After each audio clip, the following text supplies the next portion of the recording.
बाद में कैसे कैसे मिक्स हुई, 3 तरह से लेवल में नेक्स्ट वाले श्लोक में जो आया है कैसे मिक्स हुई। एक तो सहजम है, एक कर्मजम है और तीसरा भ्रांतिजन्यम है।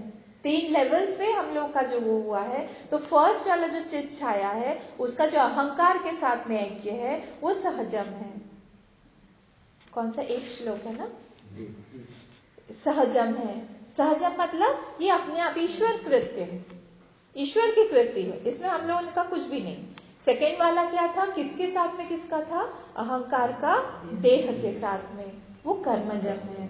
और थर्ड वाला क्या था, भ्रांतिजन्यम, किसका, अहंकार का साक्षी के साथ में भ्रांतिजन्यम था। ठीक है, अब ये त्रिविधम क्रमात, ये क्रम से ये तीनों जो है आइडेंटिफिकेशन हो गया है। अब हम लोग जो है 9th वाले में देखते हैं, संबंधिनो सतो नास्ति। इसमें अन्वय थोड़ा सा मैं आपको बता के फिर थोड़ा सा एक्सप्लेन करूंगी इसको। संबंधिनो हो सतो हो नास्ति निवृत्ति सहजस्य तु।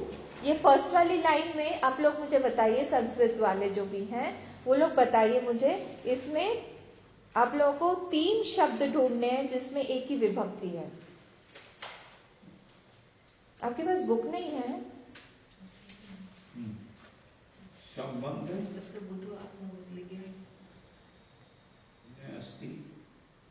संबंधिनः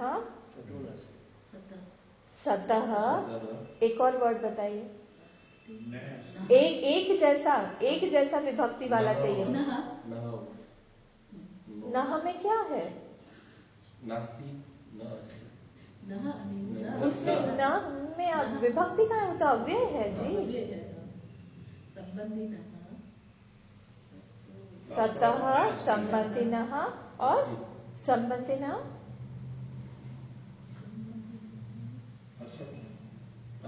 संबंधिनः में कौन सा विभक्ति है? संबंधिनः में तो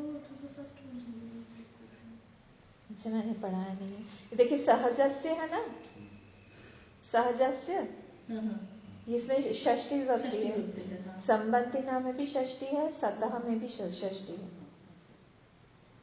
ठीक है, सतः तो संबंधिनः, तो सहजस्य संबंधिनः, हाँ, सतः निवृत्ति नास्ति, ऐसा फर्स्ट सेंटेंस का अन्वय होगा। क्या होगा, सहजस्य संबंधिनः, सहजसी एडजेक्टिव है, संबंधिनः सतः, हाँ संबंधिन, फिर उसमें ना हो जाए, हाँ संबंधिन है, संबंधिन, संबंधिनो, संबंधिनः, संबंधी फर्स्ट है, संबंधी, संबंधिनो, संबंधिनः, ऐसा चलेगा।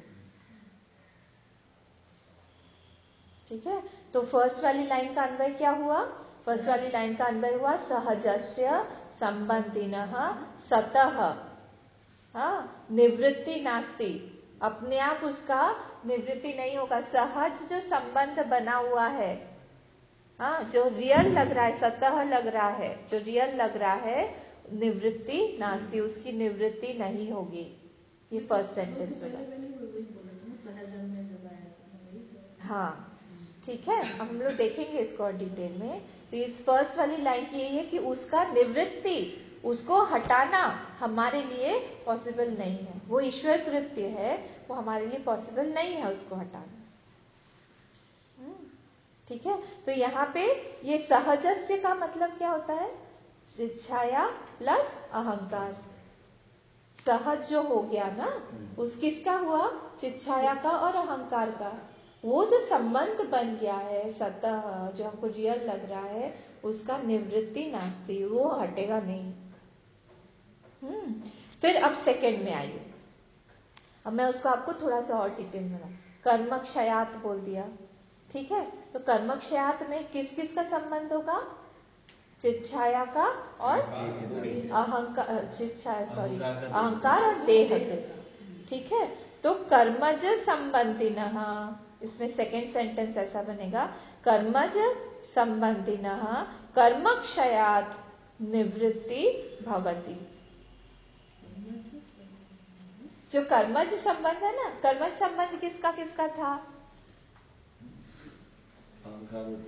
अहंकार और देह का। अहंकार, 3 संबंध थे ना, अहंकार कॉमन है, अहंकार का चित छाया के साथ जो संबंध है, अहंकार का देह के साथ जो संबंध है, और अहंकार का साक्षी के साथ जो संबंध है, ऐसे 3 संबंध बन गए थे। ठीक है, तो अहंकार का जो चित छाया के साथ संबंध था उसको उन लोगों ने बोल दिया था सहज, लास्ट वाले श्लोक में। अहंकार का जो बन गया था संबंध देह के साथ में, उसको बोला था कर्मज। हाँ, और थर्ड वाला था अहंकार का साक्षी के साथ में संबंध, उसको क्या बोला था? भ्रांतिजन्य बोला था। ठीक है, तो यहाँ पे ये बोल रहे हैं कि जो अहंकार का जो सहज संबंध है चित छाया के साथ में, रिफ्लेक्शन के साथ में, वो निवृत्त नहीं हो सकता। फिर सेकेंड लाइन में आइए, कर्मक्षयात्। तो कर्मज जो संबंध है किस किस का था? अहंकार का और देह का। तो जो अहंकार और देह का जो संबंध है वो कर्म के क्षय से निवृत्त हो जाएगा। संबंधिना, ऊपर से ही ले लीजिए संबंधिना। हाँ, कर्म क्षयात् ये वर्ड आ जाएगा। आप लोग अध्याहार बोलते हैं उसको, ऐड करना किसी वर्ड को, तो उसमें अध्याहार कर दीजिए वापस फिर से, निवृत्ति भवति। ठीक है, ये सेकेंड सेंटेंस बन गया। क्या बना सेकेंड सेंटेंस? कर्मज संबंधिनः कर्म क्षयात्, कर्म के क्षय से हाँ निवृत्ति भवति। अब आप लोग थर्ड बनाइए। थर्ड वाला क्या रिलेशन होगा? वेरी गुड, अहंकार और साक्षी का जो रिलेशन है उसको क्या बोल दिया? भ्रांतिजन्य संबंधिनः।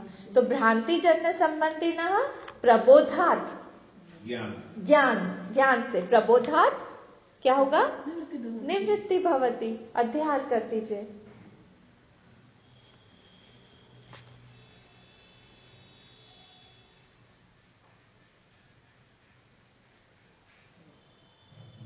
और फिर कॉमा करके ऐड कर दीजिए, 3 शब्द बचे ना बाद में, उसमें ऐड करके लिख दीजिए क्रमात् उभे निवर्तेते।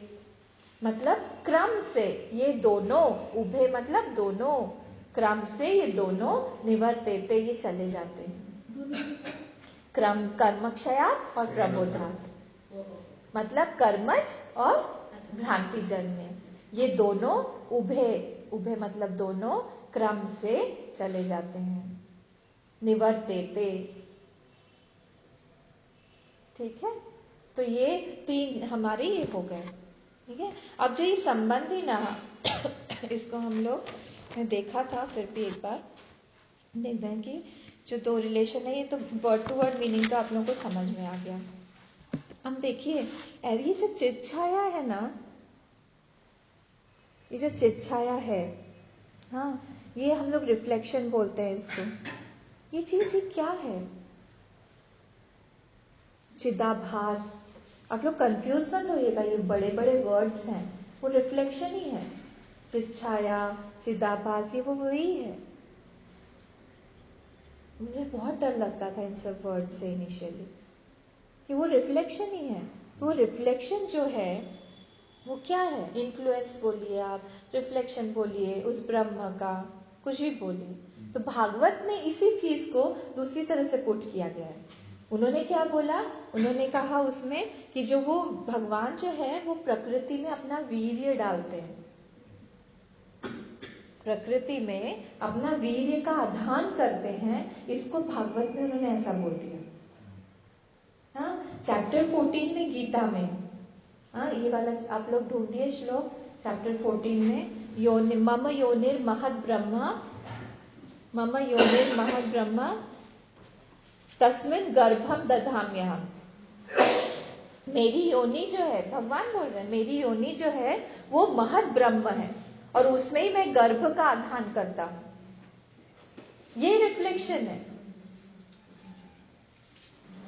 नंबर बताइए जल्दी से।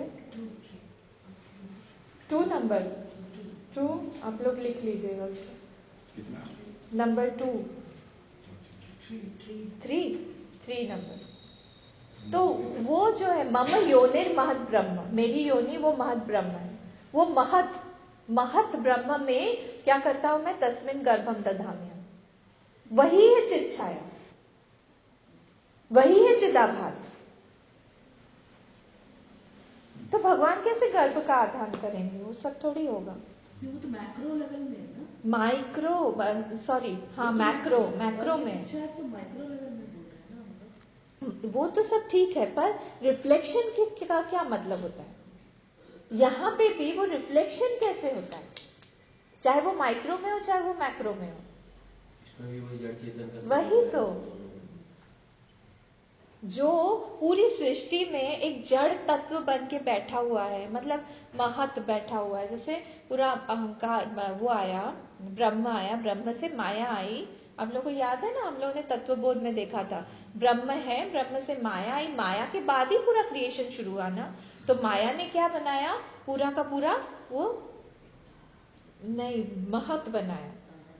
हाँ, अपंचीकृत पंच महाभूत जिसको बोलते हैं ना, वो सब आने से पहले। अब उसमें जो जब रिफ्लेक्शन आएगा तभी तो वो आगे क्रिएशन होगा ना।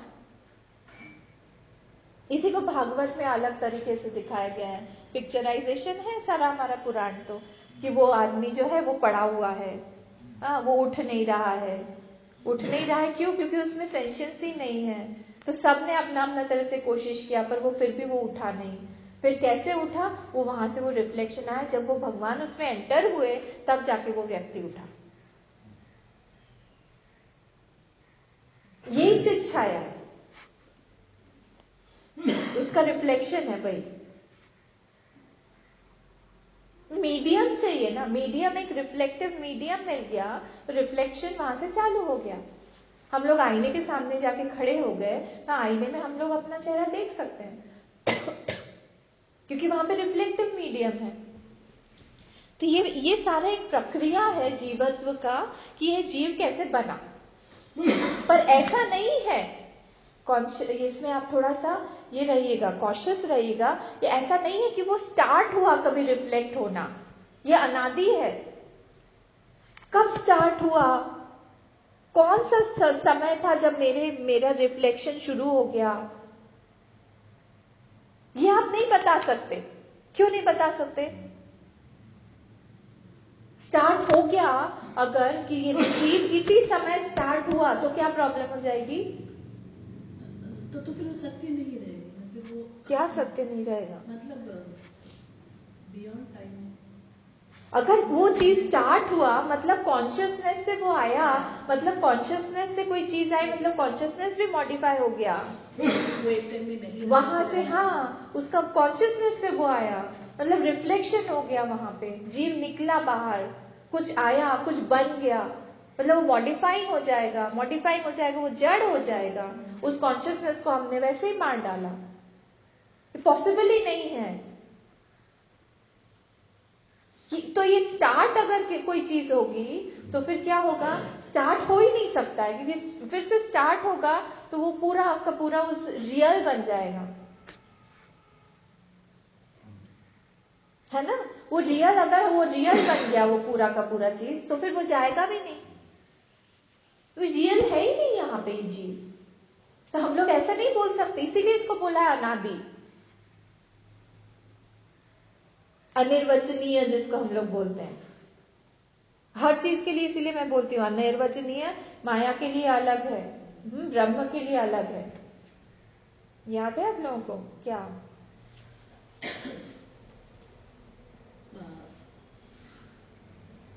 माया का अनिर्वचनीय मतलब माया हो या संसार हो, जगत हो, बॉडी हो, है भी और नहीं भी है लेकिन नहीं है, इसलिए वो अनिर्वचनीय है। माया का सत भी नहीं है, असत भी नहीं है। और उसका ब्रह्म का अगर शब्दों से बयान कर लेंगे, अगर उसको ये कर लेंगे तो फिर वो हो जाएगा, वो तो निर्गुण है, या फिर वो उसको तो एक्सप्रेस नहीं कर सकते। हाँ, इंद्रियातीत विषय, इसलिए इंद्रियां बोल नहीं सकती। ठीक है, ठीक है। इसका मुझे एग्जैक्ट आप डेफिनेशन बताइएगा कल। सत असद्भ्याम लक्षणम। हाँ, एग्जैक्टली। सत असद्भ्याम विलक्षणम किसके लिए है? जगत के लिए। हाँ, और इसका क्या है ब्रह्म का?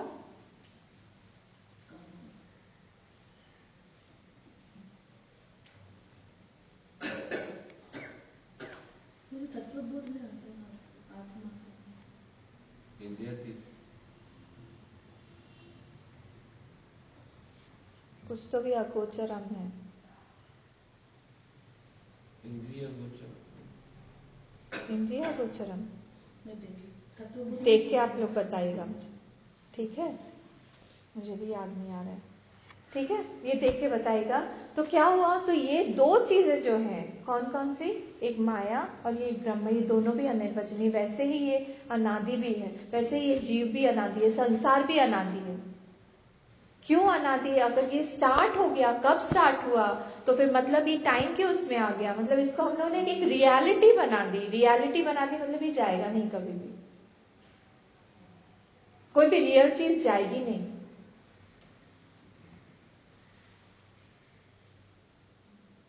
इसीलिए जीव जो है ये अनादि है।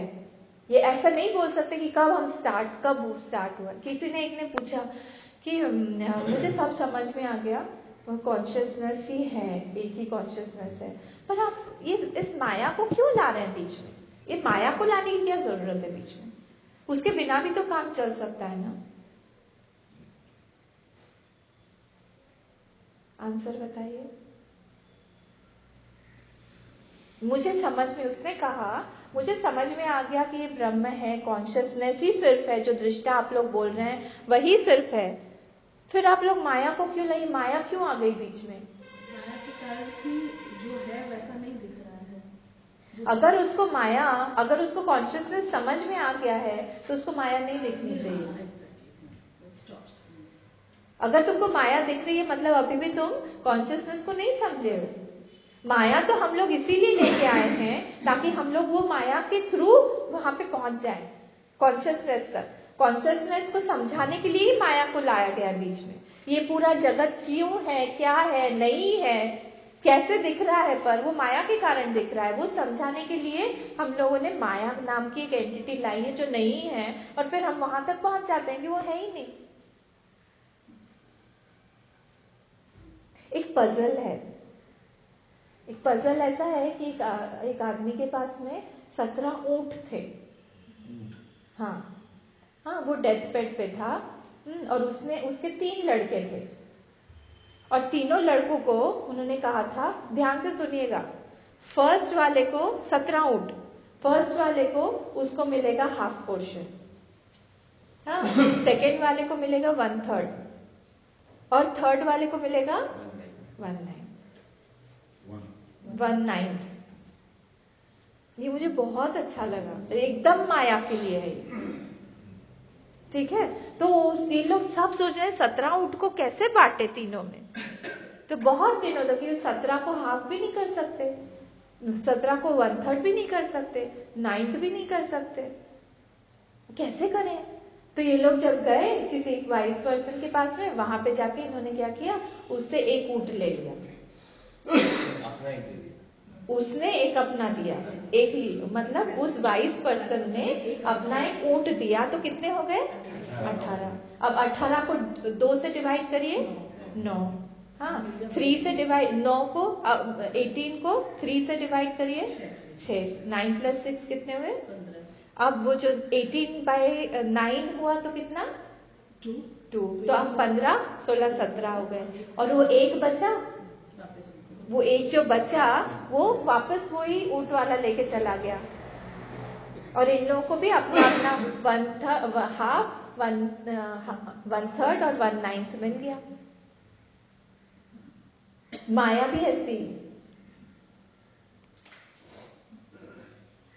कुछ भी नहीं है, उसकी कोई एंटिटी नहीं है, वो बस हम लोग प्रॉब्लम सॉल्व करेंगे। तो जब हम कुछ करते हैं ना, जैसे मैथ्स का प्रॉब्लम सॉल्व करते हैं तो एक्स ले लेते हैं, बाद में थोड़ी एक्स रहता है, वैसे ही है यहाँ पे भी। माया सिर्फ इसीलिए है कि हम लोग को कॉन्शियसनेस तक पहुंचाए,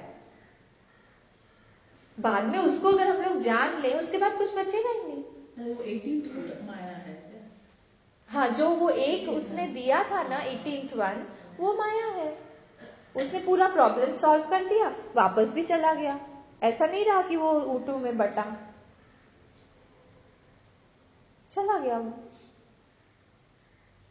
तो उसकी कोई एंटिटी ही नहीं है। तो ऐसा मत सोचिए कि माया, तो माया क्यों है, क्या है। अगर हम लोग कॉन्शियसनेस के बारे में सोच रहे हैं तो कॉन्शियसनेस के बारे में ही हम लोग को जानना चाहिए, माया के बारे में ना जाने कि माया क्या है, कैसे कर रही हो, है ही नहीं। उसमें जो भी पावर है वो पावर कहां से आ रही है, कॉन्शियसनेस से ही तो आ रही है, तो कॉन्शियसनेस के अलावा तो और कुछ है ही नहीं। वहीं से पावर आ रहा है, वो वहीं से पावर चला जाएगा बाद में भी, उसकी कोई एंटिटी नहीं है। तो इसीलिए रिफ्लेक्शन भी बुद्धि में, ये भी अनादि है। ये मेरे बुद्धि में कब से रिफ्लेक्शन आना शुरू हुआ, ये सब कैलकुलेट मत करिए, नहीं आंसर मिलेगा इन सब चीजों, अनादि है। जैसे ब्लूनेस है स्काई की, हाँ, और ये परसेप्शन का इल्यूजन है कि नहीं, क्योंकि वो है ही नहीं, क्योंकि वो कुछ तो भी एक रिफ्लेक्शन, रिफ्रैक्शन जो भी बोलो, उसके कारण वो ब्लूनेस दिख रही है, एक्चुअली जाएंगे तो है ही नहीं उसमें। वैसे ही माया है, वो हमारा परसेप्शनरी इल्यूजन है। हमको सब कुछ यहाँ रियल लगता रहता है, हमको सब कुछ यहाँ पे लगता है कि बहुत ठोस है, हमको सुख दुख का अनुभव होता रहता है। ये अनुभव करता भी, जो कर रहा है वो भी अनरियल है, तो उसका एक्सपीरियंस भी अनरियल होगा। सब कुछ यहां पे ऐसा ही है। तो ये जो सहजम हो गया है, ये कैसे, ये ईश्वर की सृष्टि से हुआ है। इसीलिए यहां पे बोला है कि इसको संबंधित सतोह निवृत्ति नास्ति, इस सहज से संबंधी जो है, इसे निवृत्ति अपने आप ही ईश्वर कृत है, इसका अपने आप ये निवृत्ति नहीं हो पाएगी। पर दूसरा, हाँ जरूर, दूसरा जो है, हाँ अच्छा, ज्ञानी में ये क्या है, ये अब लोग को वो उपदेश सार वाला वो श्लोक कौन सा था, विद्यहम मनः वृत्तिस्त्वहम विद्यहम मनः, ठीक है। तो ये जो मन है ये क्या है, वृत्ति है। वृत्ति कहां से आई, वृत्ति तो अपने आप में जड़ है, उसमें वो जो कॉन्शियसनेस का पुट डला हुआ है, इसी के कारण उसमें सेंशियंसी दिख रही है, तो वृत्ति तो जड़ है अपने आप में। तो एक ज्ञानी में भी वो वृत्ति रहती है, सहजम है ना, ये ज्ञान हो गया तो भी ये वृत्ति रहेगी, अहंकार के साथ चित छाया की वृत्ति रहेगी। सिर्फ ये कब पॉसिबल है कि नहीं रहेगी बताइए, जब विदेह मुक्ति हो जाएगी, क्योंकि तब माइंड नहीं है। विदेह मुक्ति में,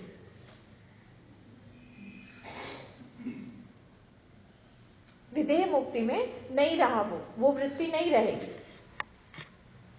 तो नहीं, तब तक वो अस्मित्व बना रहेगा। सेकंड पे आइए, कर्मजम।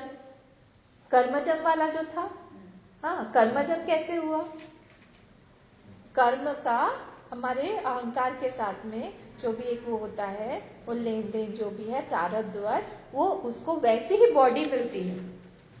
योनि मन्ये प्रपद्यन्ते, याद किया किसी ने, कठोपनिषद का, शरीरत्वाय देहिनः स्थाणु मन्ये प्रपद्यन्ते यथा कर्म यथा श्रुतम्, ठीक है। जैसा कर्म, ये याद रखिएगा, ये हम लोग के लिए है, साधना के लिए है। योनि मन्ये प्रपद्यन्ते शरीरत्वाय कल्पते, जो जैसे देहिना, शरीरत्वाय देहिना, जैसा जिसका शरीरत्वाय, गीता मां कौन सा विभक्ति है, बालक चलाइए, बालकः बालको बालकाः, फिर बालकम बालको बालकाः, फिर बालकेन बालकाभ्याम बालकैः, फिर फोर्थ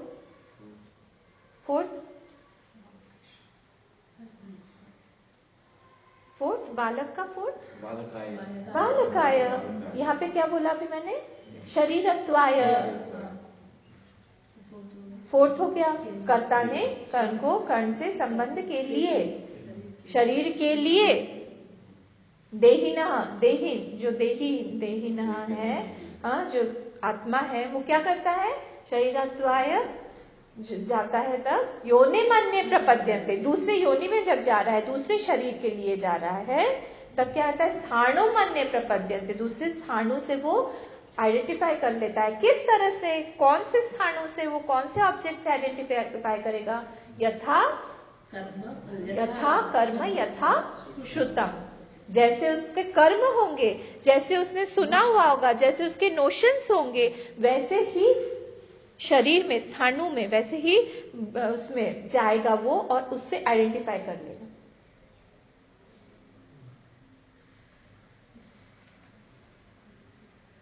और जब तक वो कर्म फल रहेगा, उस शरीर से उसका फल रहेगा, आना रहेगा, तब तक उसका आइडेंटिफिकेशन रहेगा।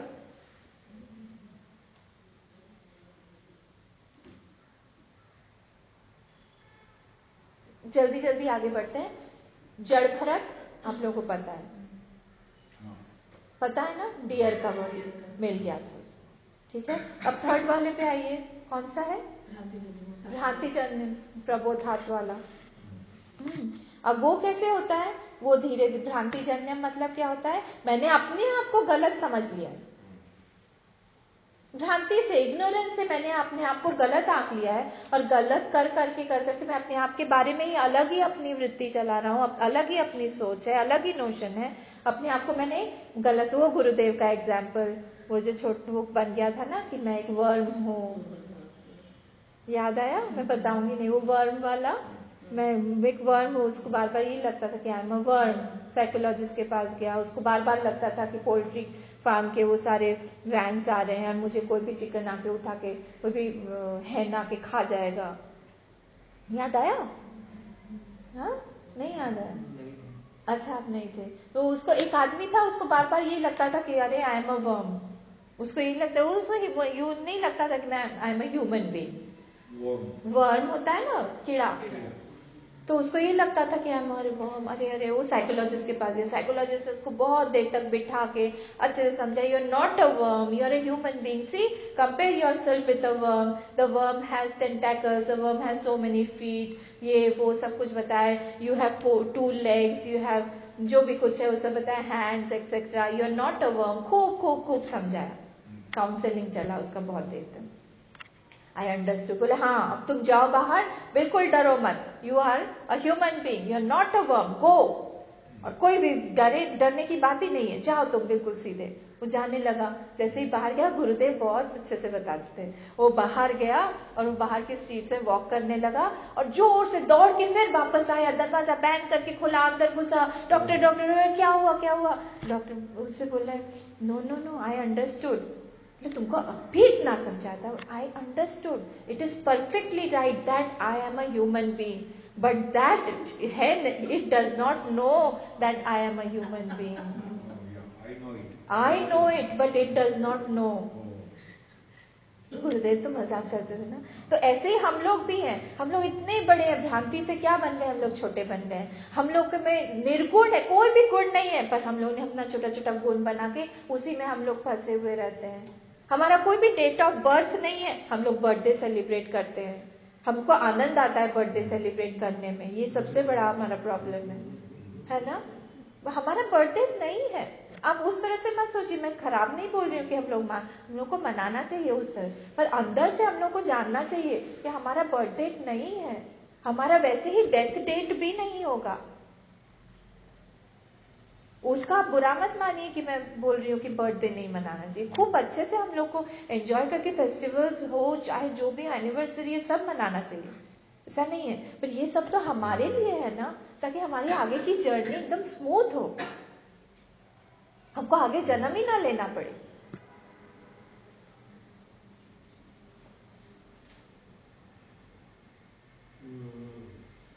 वो क्या होता है, एक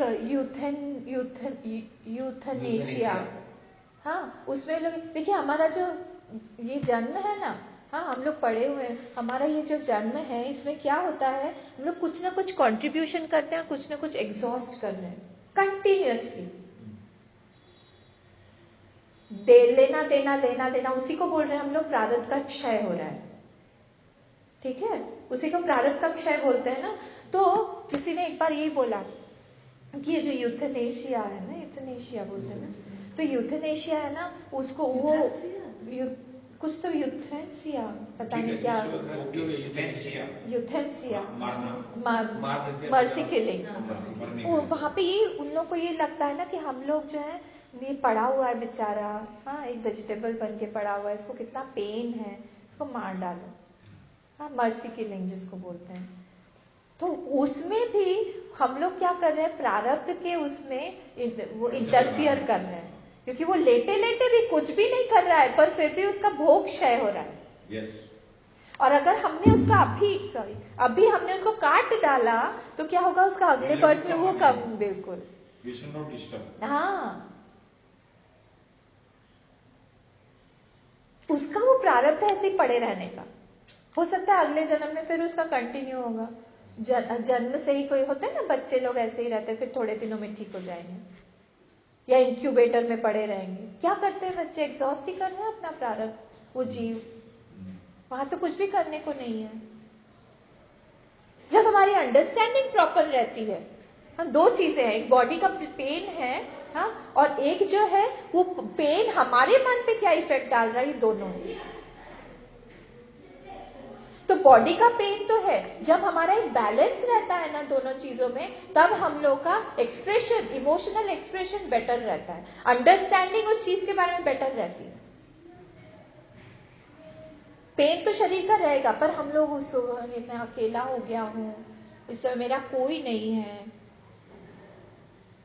ये सब अगर हो गया तो और ज्यादा इमोशनली हम लोग और पेन फील करेंगे।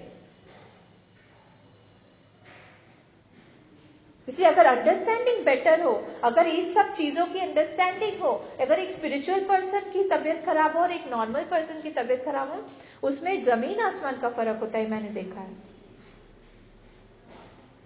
उसको लेने में अंदर फिजिकल पेन तो रहेगा वैसे ही, पर वो जो अंदर उसका इंटेक होता है ना, वो अलग रहता है दोनों में। अरे दो चीज ना, टॉलरेंस लेवल में भी और वो क्या क्रिएट कर रहा है उससे, हाँ, दोनों में। जब पेन बढ़ जाता है, जब हम लोग और ज्यादा मेंटली इमोशनली सिक फील करते हैं, मतलब लोनली फील करते हैं, मेरा कोई भी नहीं है, मैं अकेला हूं इस समय, कोई ध्यान भी नहीं दे रहा है, कोई पूछ भी नहीं रहा है, होता है ना ऐसा। जनरली जब तबीयत खराब होती है तभी ये सारी फीलिंग्स ज्यादा आती हैं, नहीं तो अकेले भी ना कुछ नहीं लगता है।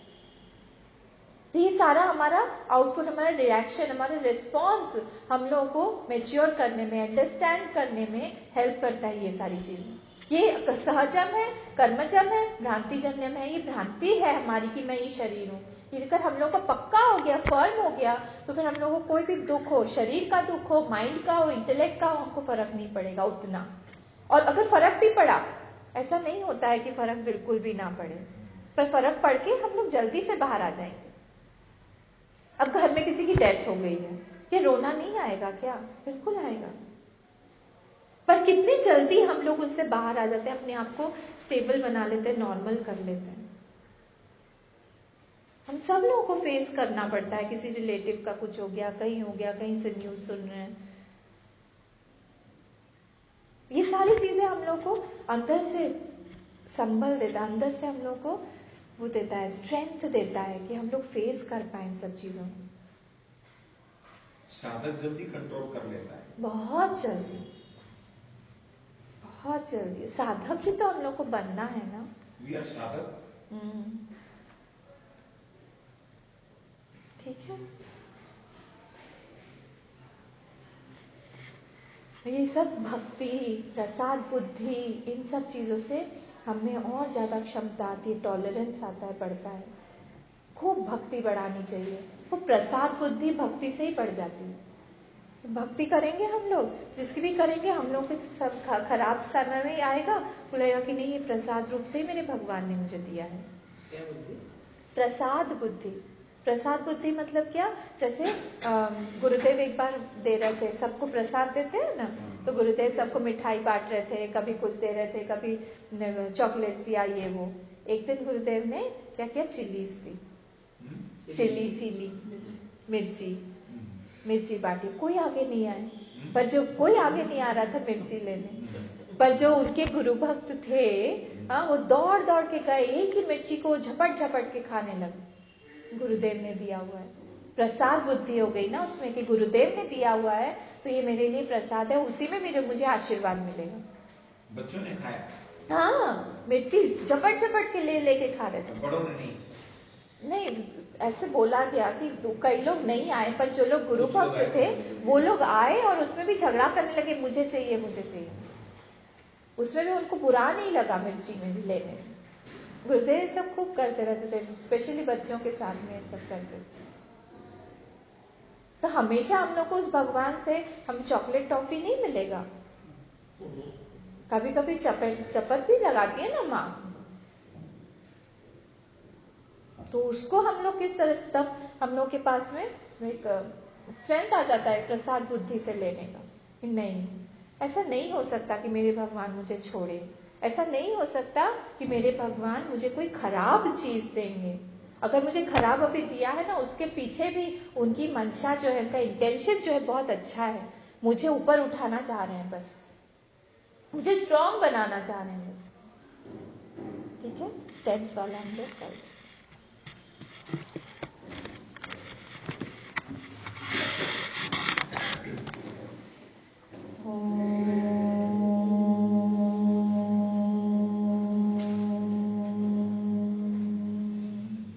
पूर्णमदः पूर्णमिदं पूर्णात् पूर्णमुदच्यते पूर्णस्य पूर्णमादाय पूर्णमेवावशिष्यते।